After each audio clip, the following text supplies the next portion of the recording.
Joining us now is Congressman Krishnamoorthi of Illinois, a member of the House Select Committee on Intelligence who was in that intel briefing on Iran yesterday. Congressman, I guess we will start there. How did the folks who briefed you all describe the actual damage? Did they use the word obliterated? Did they say that it was severely damaged? How did they tell you what actually happened here as of what we know yesterday? They didn't go so far as what Donald Trump said. Look, I think that the facilities above ground were certainly severely damaged, but the nuclear program was not obliterated. And I didn't see any evidence of accounting for the hundreds of kilograms of enriched uranium that the Iranians stockpiled before this attack. We don't know about the secret components and centrifuges that have been stored away at other facilities that have been undeclared. You know, I think the broad consensus is we don't want Iran to have a nuclear weapon. But after this strike, I have not seen evidence that the nuclear weapons program has ended. And that's why we have to go to the negotiating table and resolve this once and for all diplomatically with our friends, partners, allies, and others with a stake in this particular issue. Congressman, two questions for you. The first one being, do you trust the information you are getting that you got yesterday at this intel briefing? I have no reason to disbelieve it. We just didn't get a lot of information substantively. I think they are still performing this battle damage assessment. And so they're not able to conclusively answer a lot of questions. As I mentioned, they're not able to account for the enriched uranium. They're not able to answer questions about, you know, the breakout time for Iran to basically build a nuclear weapon if it were to start a crash program today.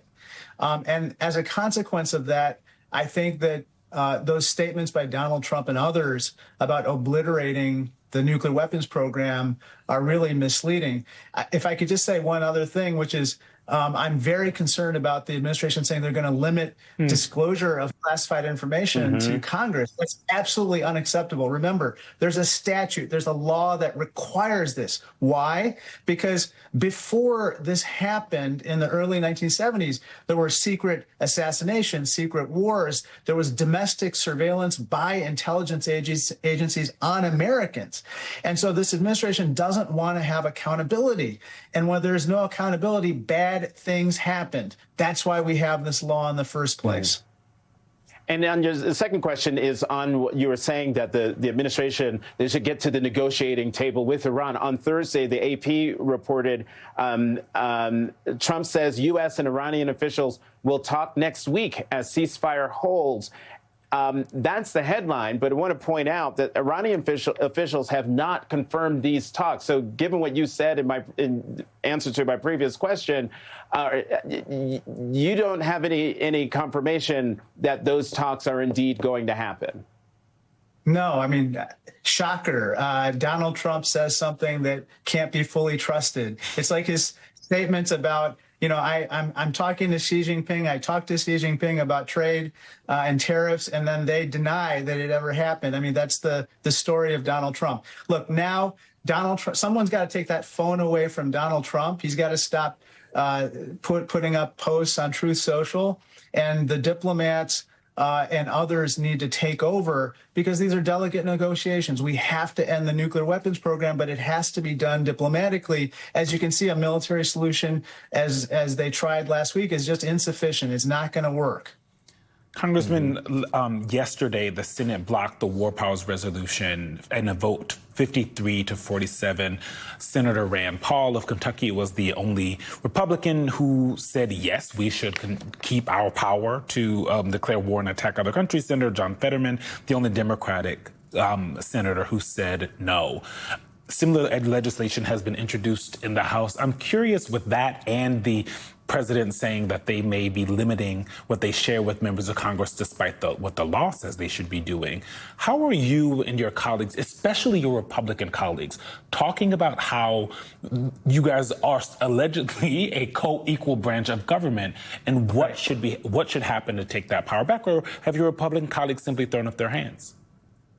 I think my Republican colleagues have become a subsidiary of the White House at this point. Look, I think that we have to reassert our power here. It's the power of Congress to initiate conflict and hostilities. Again, if you go back to the reason why this War Powers Act exists, it's because before it existed, presidents basically started wars, expanded them, and it grew and mushroomed into the Vietnam conflict, where 58,000 people had died before the American people really knew the full facts of what was going on. We can't have another endless war in the Middle East. That is crystal clear if you talk to my Republican constituents, Democrats, independents, and they don't want it to happen here with Iran either. Congressman, one more question for you before we have to go about the appropriateness of something that President Trump put out on his Truth Social social media platform, and he was responding to the supreme leader of Iran, who was claiming total victory over what happened. The victory over Israel, saying that in a televised speech, his country had secured a victory over Israel and delivered a slap in the face to Washington. But then, as you see on the screen, the president writes that, why would the so-called supreme leader of the war-torn country of Iran so blatantly and foolishly say that he won the war with Israel? Goes on to say that because he's a man of faith, asking why would he lie? But here's the key line. He says, his 3 nuclear sites were obliterated, and I knew exactly where he was sheltered and would not let Israel or the U.S. armed forces, by far the greatest and most powerful in the world, terminate his life. Talk to me real quickly about that. To me, sounds like a renewed threat. It sure does. And again, that's why I say, take that phone out of his hands. We got to get back to the negotiating table. Those types of statements are inflammatory, unproductive, and kind of go against our best interests. At this point, we want to negotiate directly with the Iranians, and Secretary Rubio has even said that publicly.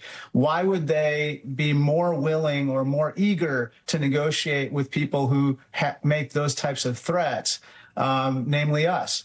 And so let's reduce the rhetoric. Let's reduce these kinds of unproductive statements, and let's get to the negotiating table right away. We got to end the nuclear weapons program, but it can only be done at the table at this point. Congressman Raja Krishnamoorthi, thank you very much for coming to The Weekend.